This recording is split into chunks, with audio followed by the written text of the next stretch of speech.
My name is Victoria Hill. I was 50 years old. I lived in London. I was divorced. I had no partner. I only had myself. I was rich. I built my own fashion company. I drove a black Mercedes. I wore high heels every day. People noticed me. Some people admired me. Some people whispered behind my back. I felt lonely even with all my success.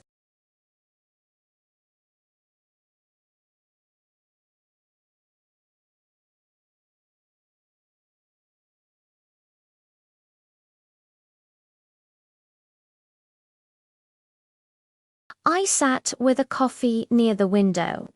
The sun came through the window onto my table. I felt calm.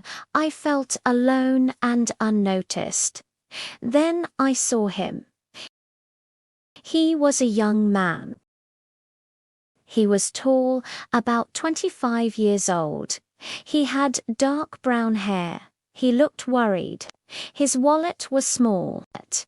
His clothes were clean, but very old. His shoes had holes.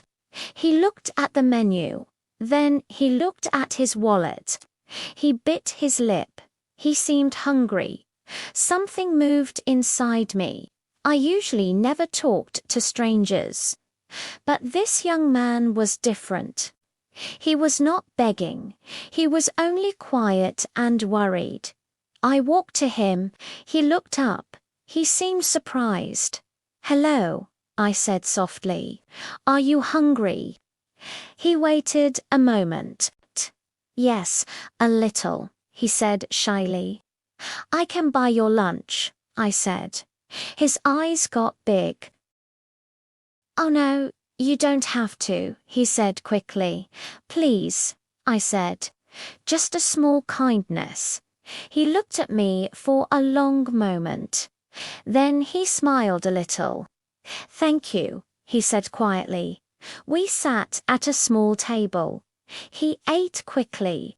It looked like he had not eaten all morning. His name was Lucas Reed. He was a student at the university. He worked part-time in a cafe. His hands looked tired, but his eyes were bright and hopeful. I found myself laughing at his small jokes. He told funny stories about his friends and his studies. I felt lighter. I forgot my age. I forgot my loneliness. I forgot my business worries. Over the next weeks, we met often. We had coffee together. We walked in the park. We had small talks by the river. He asked me about my life. I asked him about his studies and dreams. He liked to listen. I liked to tell him my thoughts. Sometimes he held my hand for a long moment. Sometimes he brushed a piece of hair from my face. One evening he moved closer. "Victoria," he said softly, "when I am with you, I feel alive again. My heart beats fast." He touched my cheek. I felt warmth spread inside me. He kissed me softly. I closed my eyes. The kiss grew deeper and stronger. My mind went blank. I forgot everything. I forgot age and rules and whispers and society. I only felt him. Days passed. Our romance grew slowly. We laughed together. We shared dinners. We walked by the river. Lucas held my hand.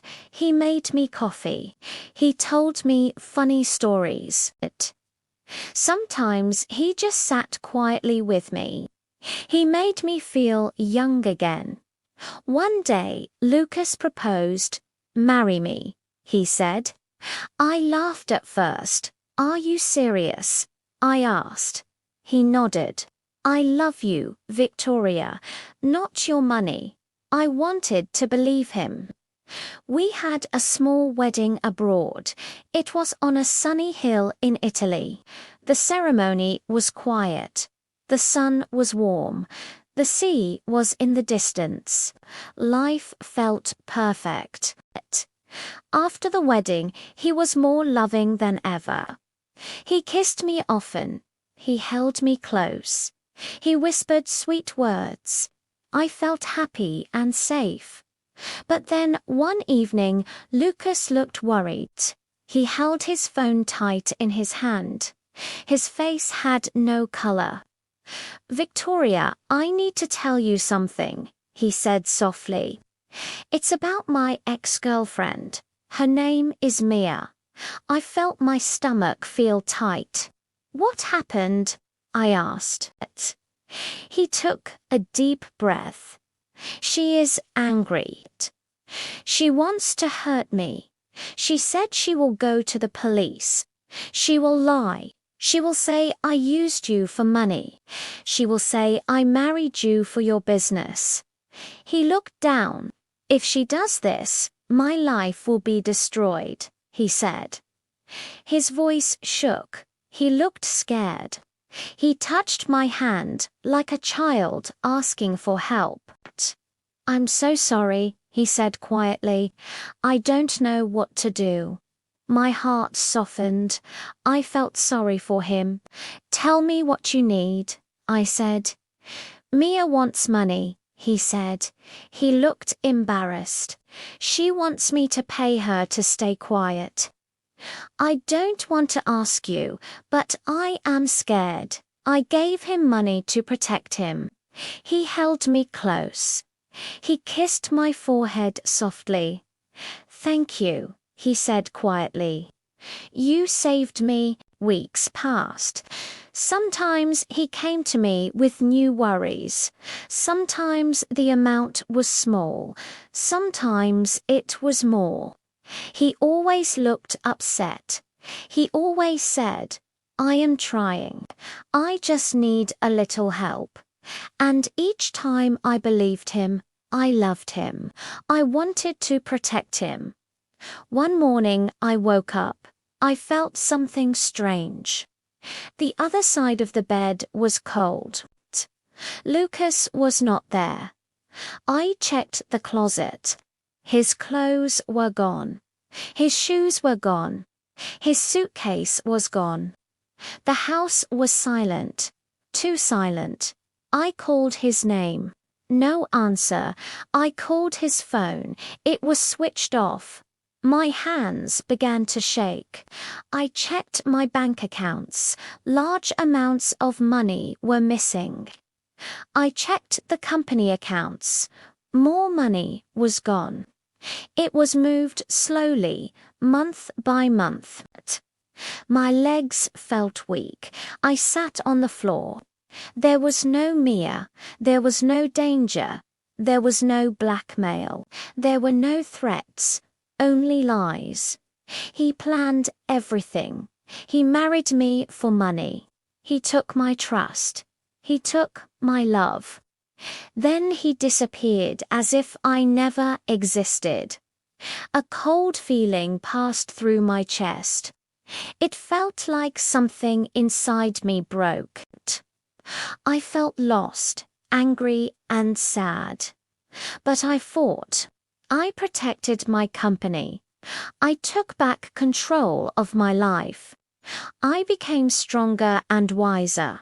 Now I live by the sea. I still have my company. I am still rich, but I also have care and wisdom. Love can feel real, but it can hide lies. Heartbreak can teach strength. I will never forget this lesson. Asterisk, asterisk, the moral.